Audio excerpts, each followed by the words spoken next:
യേശുവേ സ്തോത്രം, യേശുവേ നന്ദി.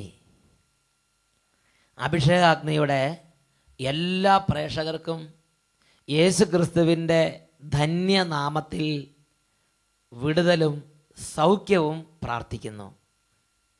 ഇന്ന് നമ്മൾ ചിന്തിക്കുന്ന വിഷയം, സഹനത്തിൻ്റെ നിമിഷങ്ങളിൽ എൻ്റെ പിതാവായ ദൈവം എന്നെ വെറുക്കുന്നുണ്ടോ എന്നതിനെക്കുറിച്ചാണ്. കഴിഞ്ഞ നാളുകളിൽ ദൈവവചനം കേട്ടുകൊണ്ടിരുന്ന ഒരു വ്യക്തിക്ക് വചനശ്രവണ നിമിഷങ്ങളുണ്ടായ അത്ഭുതത്തെക്കുറിച്ച് രേഖപ്പെടുത്തി നിങ്ങൾ ശ്രദ്ധയിലേക്ക് കൊണ്ടുവരാം. ഞാൻ ബിന്ദു, സഗിയോൻ ധ്യാനകേന്ദ്രത്തിൽ നിന്നുള്ള ടെലിവിഷൻ പ്രോഗ്രാമിൽ സ്ഥിരം പങ്കെടുക്കുന്ന വ്യക്തിയാണ്. ദൈവവചനം ടെലിവിഷനിലൂടെ കേൾക്കുമ്പോൾ അത്ഭുതങ്ങൾ സംഭവിക്കുമെന്നതിനെക്കുറിച്ച് എൻ്റെ ദൈവം എനിക്ക് വിശ്വാസാനുഭവം തന്നു. ഏകദേശം 15 വർഷത്തോളമായി ഉണ്ടായിരുന്ന ജലദോഷം എന്ന അസുഖത്തെ സഗിയോൻ ധ്യാനകേന്ദ്രത്തിൽ നിന്നുള്ള ടെലിവിഷൻ ശുശ്രൂഷയുടെ സമയത്ത് സമർപ്പിച്ച് ഞാൻ പ്രാർത്ഥിച്ചു. ഈ അലർജി അസുഖം പൂർണ്ണമായും യേശുക്രിസ്തുവിൻ്റെ നാമത്തിൽ വിട്ടുപോകട്ടെ എന്ന് ഈ ടെലിവിഷൻ ശുശ്രൂഷയുടെ സമയത്ത് ഞാൻ പ്രാർത്ഥിച്ചു. അതിൻ്റെ ഫലമായി 15 വർഷത്തോളമായി എന്നെ അലട്ടിയിരുന്ന ജലദോഷം എന്ന അലർജി രോഗപീഠ വിട്ടുപോയി. ഇപ്പോൾ ഏതാണ്ട് 1 വർഷത്തോളമായി എന്നെ ആ രോഗം അലട്ടിയിട്ടേ ഇല്ല. എൻ്റെ യേശുവിന് ഞാൻ കോടാനുകോടി നന്ദി പറയുന്നു. Praise the Lord, hallelujah. പ്രിയപ്പെട്ട സഹോദരങ്ങളെ, 15 വർഷത്തോളമായി അലർജി രോഗത്താൽ കഷ്ടപ്പെട്ടിരുന്ന ഈ മകൾ സഗിയോൻ ധ്യാനകേന്ദ്രം ടെലിവിഷനിലൂടെയുള്ള വചന ശുശ്രൂഷയുടെ സമയത്ത് ടീമിനോട് ചേർന്ന് യേശുവിൻ്റെ നാമത്തിൽ എൻ്റെ രോഗം വിട്ടുപോകട്ടെ പ്രാർത്ഥിച്ചു. ആ മകൾ അത്ഭുത സൗഖ്യം പ്രാപിച്ച്. ഈ നിമിഷങ്ങളിൽ നിങ്ങളൊരു സൗഖ്യം ആഗ്രഹിക്കുന്നുണ്ടോ? ഈ നിമിഷങ്ങളിൽ നിങ്ങളൊരു അഭിഷേകം ആഗ്രഹിക്കുന്നുണ്ടോ? ഈ നിമിഷങ്ങളിൽ നിങ്ങളൊരു ദൈവിക ഇടപെടൽ ആഗ്രഹിക്കുന്നുണ്ടോ? എങ്കിലിപ്പോൾ വിശ്വാസത്തോടെ യേശുവിൻ്റെ നാമത്തിൽ പ്രാർത്ഥിക്കുന്നു. Hallelujah, hallelujah. കർത്താവേ, ഇപ്പോൾ ഉണർന്ന് പ്രാർത്ഥിച്ചുകൊണ്ടിരിക്കുന്ന സകല ജനത്തിൻ്റെ മേലും ആത്മാവ് വ്യാപരിച്ചുകൊണ്ടിരിക്കട്ടെ. ഈ ശുശ്രൂഷയ്ക്ക് വേണ്ടി ഉണർന്ന് അങ്ങയുടെ സന്നിധിയിൽ ഒരുമിച്ച് കൂടാൻ തക്കവണ്ണം എല്ലാവരുടെ മേൽ അഭിഷേകം നിറയട്ടെ കർത്താവേ. എല്ലാ ക്ഷീണങ്ങളും മാറട്ടെ, വചനത്തിനുവേണ്ടി ഹൃദയം തുറക്കപ്പെടട്ടെ. അത്ഭുതകരമായ ദൈവിക ആത്മാവിൻ്റെ ഇടപെടലുകൾ എല്ലാ ജീവിതങ്ങളിലും സംഭവിക്കട്ടെ. രോഗങ്ങൾ യേശുനാമത്തിൽ വിട്ടുമാറി പോകട്ടെ. എല്ലാ തരത്തിലുള്ള തകർച്ചകൾ യേശുനാമത്തിൽ വിട്ടുമാറി പോകട്ടെ. ദൈവജനം വിടുതൽ പ്രാപിക്കട്ടെ. Hallelujah, hallelujah, hallelujah. യേശുവേ സ്തോത്രം, യേശുവേ നന്ദി. യേശുവേ സ്തോത്രം, യേശുവേ നന്ദി. പ്രിയപ്പെട്ട സഹോദരങ്ങളെ, ഒരു ദിവസം സഗിയോൻ ധ്യാനകേന്ദ്രത്തിൽ അച്ഛൻ ഇരിക്കുമ്പോൾ ഒരു കുടുംബം അച്ഛൻ്റെ അടുത്ത് വന്നു. ആ കുടുംബത്തിൽ ഏതാണ്ട് 8-9 വയസ്സ് പ്രായമുള്ള ഒരു കുട്ടിയുണ്ട്. ആ കുട്ടിയുമായിട്ടാണ് അവർ അച്ഛൻ്റെ അടുത്ത് വന്നത്. അവർ ആ കുട്ടിയെ കാണിച്ചു. ആ കുട്ടിയുടെ നെറുക മുതൽ ഉള്ളങ്കാൽ വരെ മുഴുവൻ സോറിയാസിസ് ബാധിച്ച് ആ കുട്ടി എപ്പോഴും ഇങ്ങനെ ശരീരം മാന്തിക്കൊണ്ടിരിക്കുകയാണ്. പ്രിയപ്പെട്ട സഹോദരൻ, കണ്ടു നിൽക്കുന്നവർക്ക് പോലും കരച്ചിൽ വരുന്ന വിധം ആ കുട്ടി കടന്ന് സഹിക്കുകയാണ്. ശരീരം മുഴുവൻ മാന്തി കീറുകയാണ്. പ്രിയപ്പെട്ട സഹോദരങ്ങളെ, ഈ അപ്പനും അമ്മയും പറഞ്ഞത് ഇത് കണ്ട് ഞങ്ങൾക്ക് ഈ കുട്ടിയും ഈ കുടുംബം ഒന്നിച്ച് പോയി ആത്മഹത്യ ചെയ്യണം എന്ന് പോലും ചിന്തയുണ്ടായി. അതുപോലെ ഈ കുഞ്ഞ് കടന്ന് സഹിക്കുകയാണ്. അവർ ചോദിക്കുകയാണ്, ഈ കുഞ്ഞ് ഇങ്ങനെ ആകാൻ എന്താ കാരണം? ഞങ്ങളുടെ പാപമാണോ, അല്ലെങ്കിൽ ഞങ്ങളുടെ പൂർവികരുടെ പാപമാണോ? എന്തുകൊണ്ടാണ് ഈ കുട്ടി ഇങ്ങനെ ആകണത്? ഇവൻ എന്തുകൊണ്ടാണ് ഇതിങ്ങനെ സംഭവിച്ചത്? അവർ ഉത്തരം കിട്ടാതെ എന്തോ ഒരു വലിയ വിഷമത്തിൽ കടന്ന് ഭാരപ്പെടുകയാണ്. ഹല്ലേലൂയ. യേശുവേ സ്തോത്രം, യേശുവേ നന്ദി.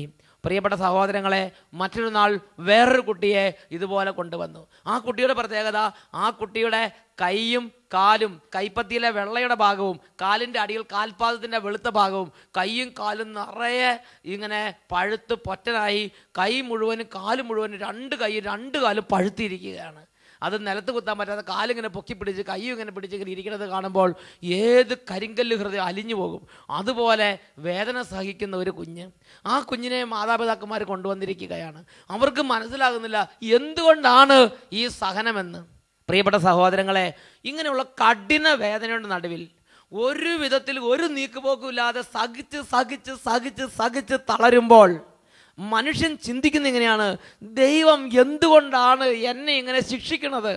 ഈ സംഭവങ്ങളെല്ലാം കണ്ടപ്പോൾ കർത്താവിൻ്റെ സന്നിധിയിൽ ഇരുന്ന് കർത്താവിനോട് പ്രാർത്ഥിച്ചു, ദൈവമേ, എന്താണ് ഈ സഹനത്തിൻ്റെ എല്ലാം പിന്നിലുള്ള കഥ? അവിടുന്ന് ശിക്ഷിക്കുന്നതാണോ, അതോ ഇവരുടെ തലമുറകളുടെ ഏതെങ്കിലും തരത്തിലുള്ള ഉപദ്രവമാണോ? എന്താണ് ഇതുങ്ങളിങ്ങനെ സഹിക്കാൻ കാരണം? അപ്പോൾ ദൈവത്തിൻ്റെ പരിശുദ്ധാത്മാവ് വെളിപ്പെടുത്തിയ ഒരു പ്രധാന വെളിപ്പെടുത്തലുണ്ട്. പ്രിയപ്പെട്ട ദൈവമക്കളെ, സ്വർഗീയ പിതാവ് അവിടുന്ന് സകല മക്കളുടെയും നന്മ ആഗ്രഹിക്കുന്ന ദൈവമാണ്. Price the Lord, hallelujah. സ്വർഗീയ പിതാവ് ഒരു വ്യക്തി പോലും നശിച്ചു പോകണമെന്ന് ആഗ്രഹിക്കുന്നില്ല. ഒരു വ്യക്തിയെയും പിതാവ് നശിപ്പിക്കുന്നും ഇല്ല. Price the Lord. ഇത് അസന്നിഗ്ധമായ ഒരു ബൈബിൾ സത്യമാണ്. ദൈവം ഒരു വ്യക്തിയും നശിക്കുന്നതിൽ സന്തോഷിക്കുന്നില്ല. ഈ ഒരു രഹസ്യത്തെ മനസ്സിലാക്കാൻ വിശുദ്ധ ബൈബിളിൽ ഒരു പുസ്തകമുണ്ട്. അതാണ് ജോബിൻ്റെ പുസ്തകം. ജോബിൻ്റെ പുസ്തകത്തിൽ ജോബിൻ്റെ ജീവിതത്തിൽ പൊടുന്നനെ ഒന്നിനു പുറകെ ഒന്നായി ഓരോ തരത്തിലുള്ള കഷ്ടതകളും തകർച്ചകളും സഹനങ്ങളും അടിക്കടി സംഭവിച്ചുകൊണ്ടിരിക്കുകയാണ്. ജോബിൻ്റെ മക്കളെല്ലാം നഷ്ടപ്പെട്ടു, ജോബിൻ്റെ സമ്പത്ത് മുഴുവൻ നഷ്ടപ്പെട്ടു, ജോബിൻ്റെ ശരീരം നഷ്ടപ്പെട്ടു, ജോബിൻ്റെ ആരോഗ്യം നഷ്ടപ്പെട്ടു, ജോബ് രോഗിയായി തീർന്നു. ജോബിൻ്റെ പ്രിയ പത്നി ജോബിനെ കുറ്റപ്പെടുത്താൻ തുടങ്ങി, ജോബിൻ്റെ ഇഷ്ട സ്നേഹിതന്മാരെല്ലാം ദുഷിക്കാൻ തുടങ്ങി.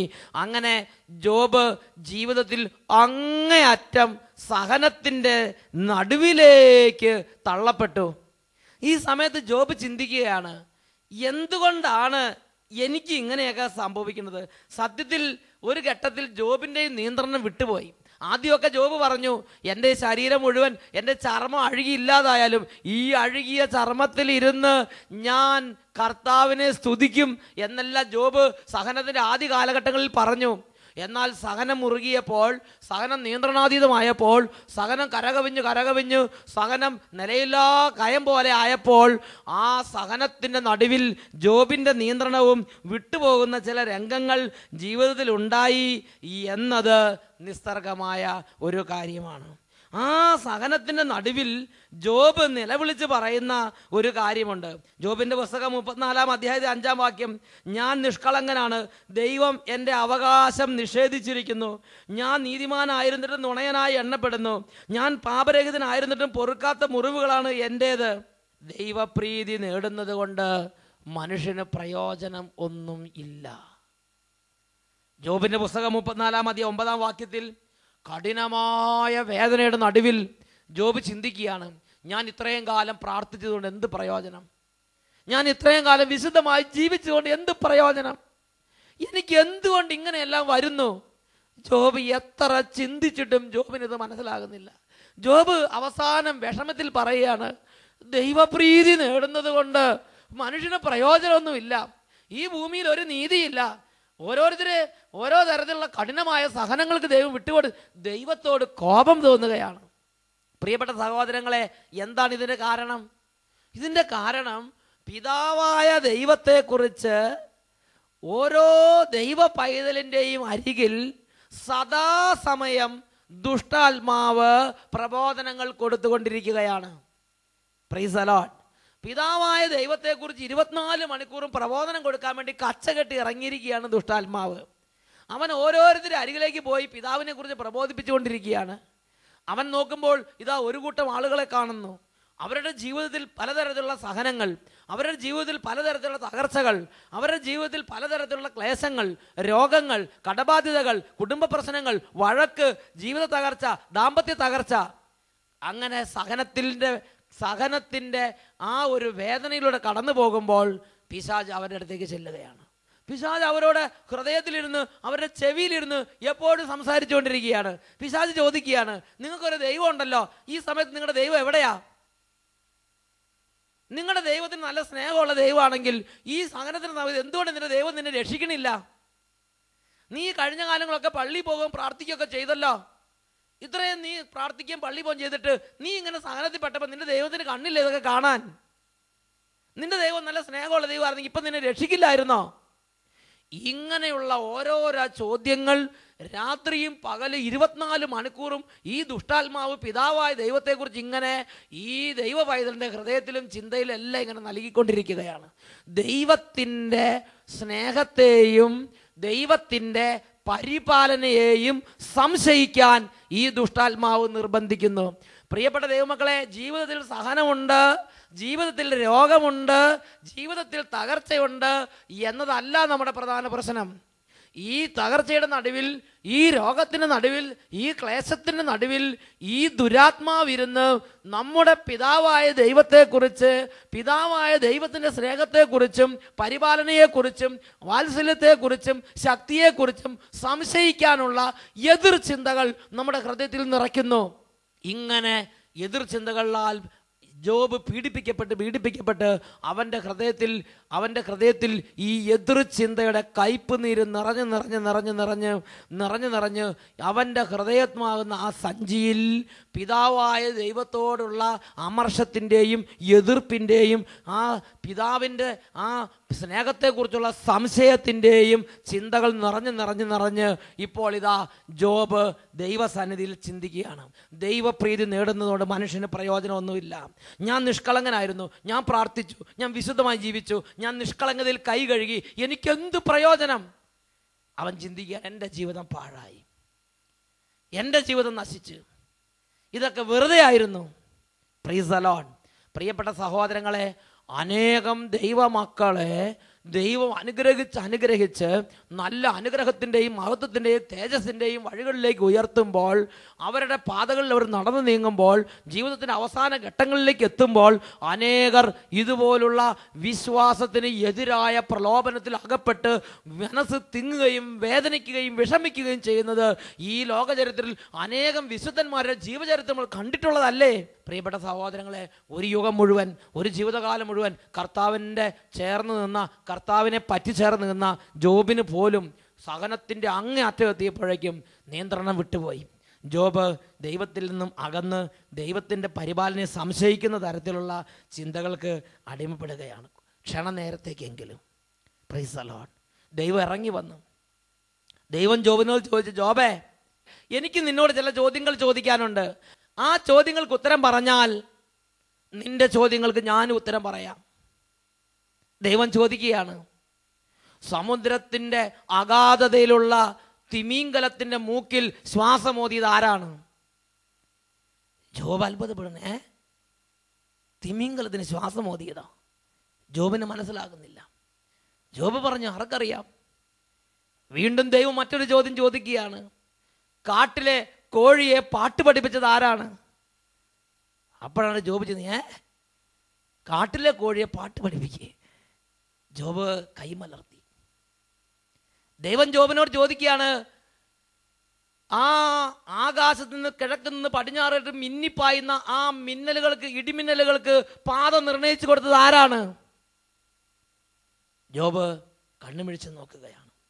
വീണ്ടും ദൈവം പറഞ്ഞു, ജോബേ, ആ മരുഭൂമിയിൽ ഒട്ടകപക്ഷി മരുഭൂമിയുടെ മണൽപ്പുറത്ത് മുട്ടയിട്ടിട്ട് അങ്ങോട്ട് ഓടിപ്പോകും.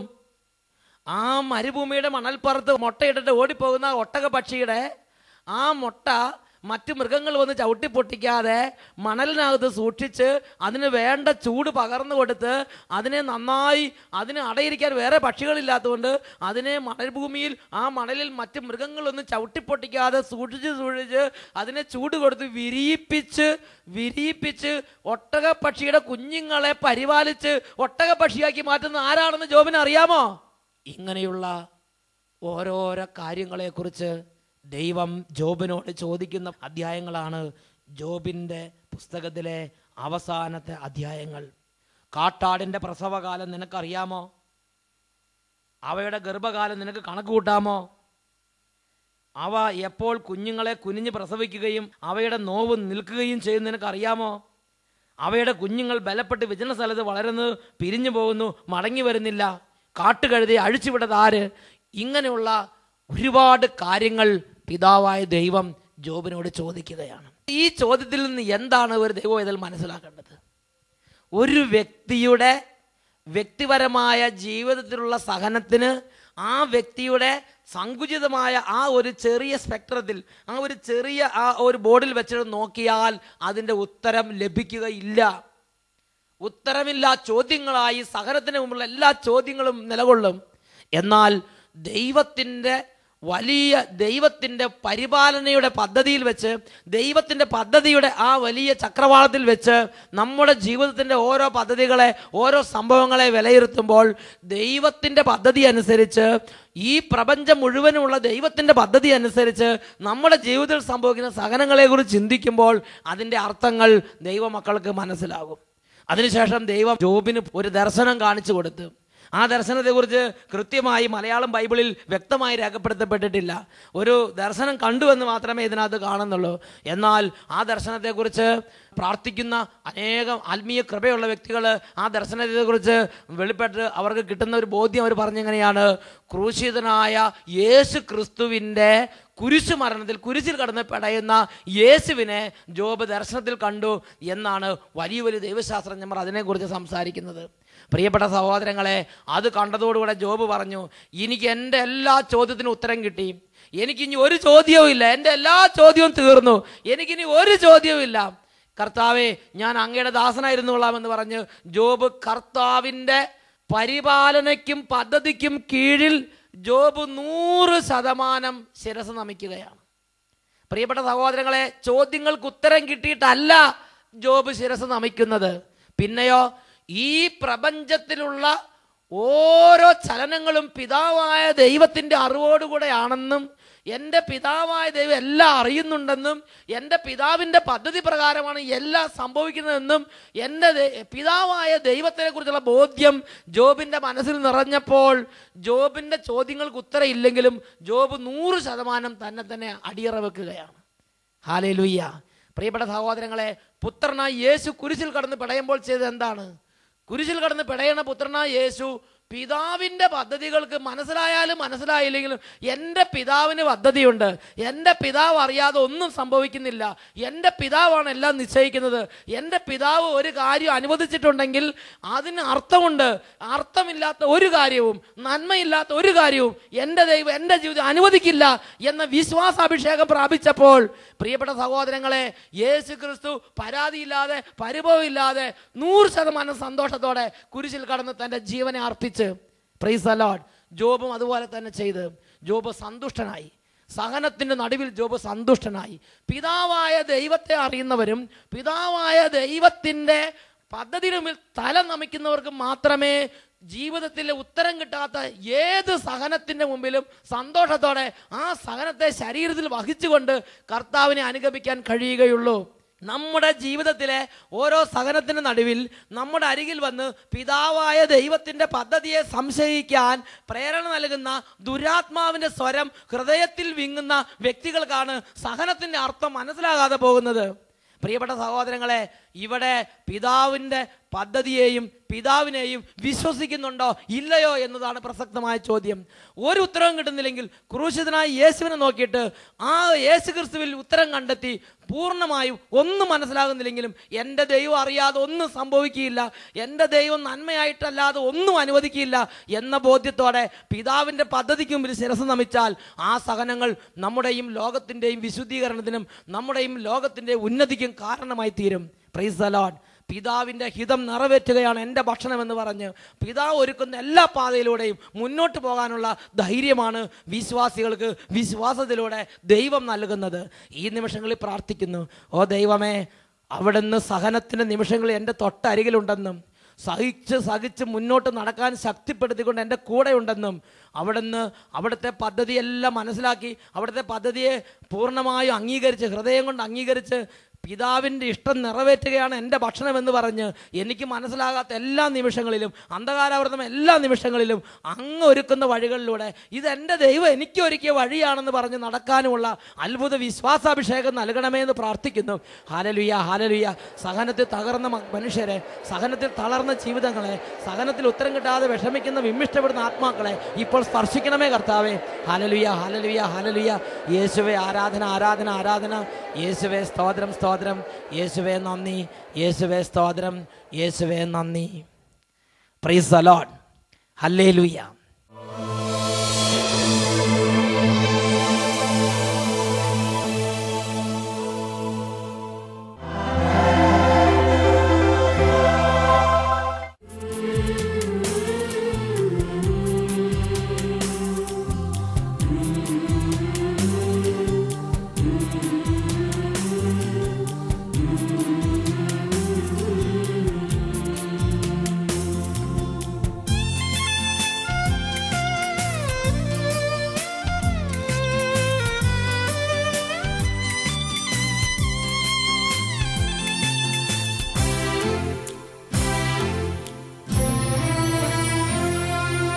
ബലിയിൽ വിരുന്നാകുവാൻ അപ്പമായി മാറുന്ന സ്നേഹമേ ആത്മാവിലുണർവേകുവാൻ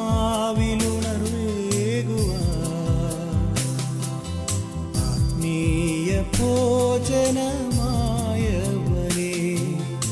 ആർദ്ര സ്നേഹദായകനേ ദിവ്യകാരുണ്യമേ ഈശോയേ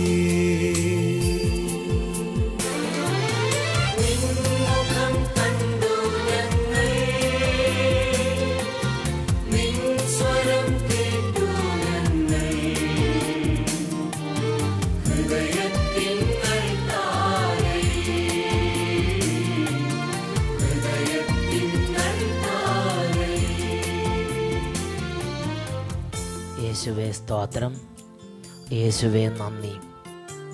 മനുഷ്യൻ്റെ ഉത്തരം കിട്ടാത്ത എല്ലാ വേദനകൾക്കുമുള്ള ഉത്തരമാണ് കുരിശിൽ പിടയുന്ന രക്ഷിതാവായ യേശു കർത്താവ്. പ്രിയപ്പെട്ട ദൈവമക്കളെ, ജീവിതത്തിൽ സഹനത്തിന് നടുവിൽ ദുർബലനാം ഭയചകിതനുമായി ഉത്തരം കിട്ടാതെ വിഷമിക്കുന്ന ഒരു അന്തരീക്ഷമാണെങ്കിൽ ഇപ്പോൾ ഈ നിമിഷം പൂർണ്ണമായും ജീവിതത്തിൻ്റെ എല്ലാ നിയന്ത്രണവും ദൈവത്തിൻ്റെ കരങ്ങളിലേക്ക് തന്നെ ഏൽപ്പിക്കുക. എൻ്റെ ദൈവം എനിക്ക് ദോഷമായിട്ടൊന്നും ചെയ്യുകയില്ല.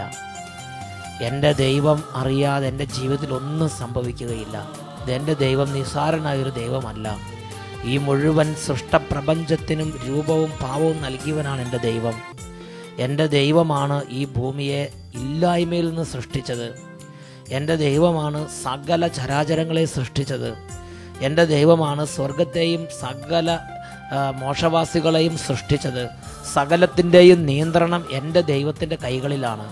ആ ദൈവം അറിഞ്ഞ് എൻ്റെ ജീവിതത്തിൽ ഒരു സഹനം ക്രമീകരിച്ചിട്ടുണ്ടെങ്കിൽ എൻ്റെ ദൈവത്തിൻ്റെ നല്ല മനസ്സിൽ ആ സഹനം വഴി ഒരു വലിയ നന്മ എനിക്ക് വേണ്ടിയുണ്ട്, എൻ്റെ കുടുംബത്തിന് വേണ്ടിയുണ്ട്, എൻ്റെ വംശത്തിന് വേണ്ടിയുണ്ട്, ഈ ഭൂമുഖത്തിന് വേണ്ടിയുണ്ട്.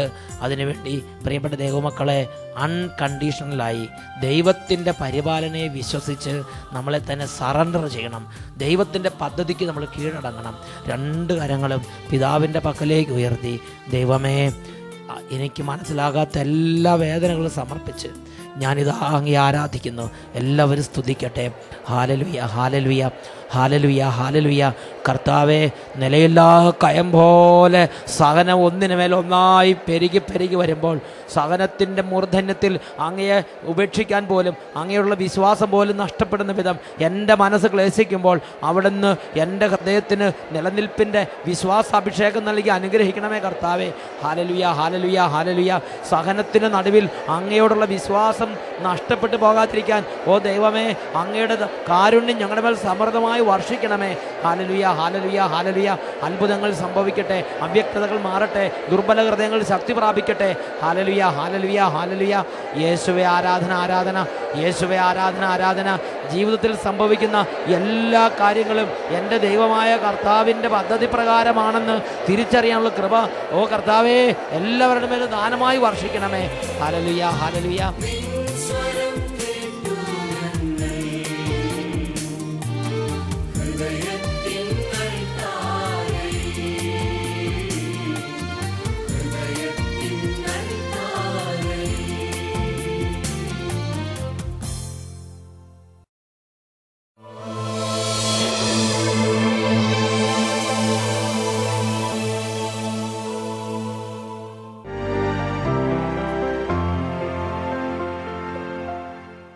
എൻ്റെ പേര് ജൂലി. ഞാൻ കണ്ണൂർ ജില്ലയിൽ നിന്ന് വരികയാണ്. എൻ്റെ വിവാഹം കഴിഞ്ഞിട്ട് 4 വർഷമായിരുന്നു. ഈ 4 വർഷത്തിൻ്റെ ഇടയിൽ എനിക്ക് 4 പ്രാവശ്യം അബോർഷനായിപ്പോയി. അങ്ങനെ 5ാമത്തെ വർഷം എനിക്ക് ദൈവം 3 കുഞ്ഞുങ്ങളെ ഒറ്റ പ്രസവത്തിൽ 3 കുഞ്ഞുങ്ങളെ നൽകി അനുഗ്രഹിച്ചു. അതിൻ്റെ ഇടയിൽ ഞാൻ ഇവിടെ വന്ന് ധ്യാനം കൂടി. അപ്പോൾ അച്ഛൻ എന്നോട് പറഞ്ഞു, ഏതായാലും കുഞ്ഞുങ്ങളെ തരുന്നുണ്ട്, അപ്പോൾ നിങ്ങൾ ഇവിടെ വന്ന് സാക്ഷ്യം പറയണം എന്നൊരു നേർച്ച നേരണം. പ്രിയപ്പെട്ട സഹോദരങ്ങളെ, 4 വർഷമായിട്ട് ഇവർക്ക് മക്കളുണ്ടായിരുന്നില്ല. മക്കളുണ്ടാവും, അബോർഷനായി പോകും, അങ്ങനെ മിസ്കാരേജ് ആയി പോകും. അങ്ങനെ 4 വർഷമായിട്ട് ഇതായിരുന്നു സ്ഥിതി. അങ്ങനെ ഇരിക്കുമ്പോൾ അവിടെ കണ്ണൂർ ദേശത്ത് നിന്ന് പുറപ്പെട്ട് വന്ന് അട്ടപ്പാടി വന്ന് ധ്യാനം കൂടി. അവർ സങ്കടം പറഞ്ഞു, ഇതാണ് ഞങ്ങളുടെ സ്ഥിതി. അപ്പോൾ അച്ഛൻ അവരെ സൂക്ഷിച്ച് നോക്കി. എന്നിട്ട് പറഞ്ഞ്, നിങ്ങൾ ഭയപ്പെടണ്ട, വേണ്ടത് ദൈവം തരും, ഒന്നും പേടിക്കണ്ട, നിങ്ങൾ ഇവിടെ വന്ന് സാക്ഷ്യപ്പെടുത്താൻ മാത്രം മറക്കരുത് എന്ന് അച്ഛൻ നിർദ്ദേശം കൊടുത്ത് ഇവരെ വിട്ടയച്ചു. ഇവർ പോയി ആ വർഷം ധ്യാനം കഴിഞ്ഞ് പോയി. ഉടനെ അധികം താമസിയാതെ തന്നെ ദൈവം ഇവർക്ക് ഇവർ ഗർഭിണിയായി. ഒറ്റ പ്രസവത്തിൽ 3 കുട്ടികളെ കൊടുത്ത് എല്ലാ കുറവും നികത്തി അനുഗ്രഹിച്ച്. Price the Lord. കരങ്ങൾ ഉയർത്തിയടിച്ച് കർത്താവിനെ മാറ്റപ്പെടുത്താം. ആനന്ദമേ, പരമാനന്ദമേ, ഇത് സ്വർഗീയ സന്തോഷമേ. ആനന്ദമേ, പരമാനന്ദമേ, ഇത് സ്വർഗീയ സന്തോഷമേ. ഈ പാർത്തലത്തിൽ സൃഷ്ടികർത്തനവൻ എന്റെ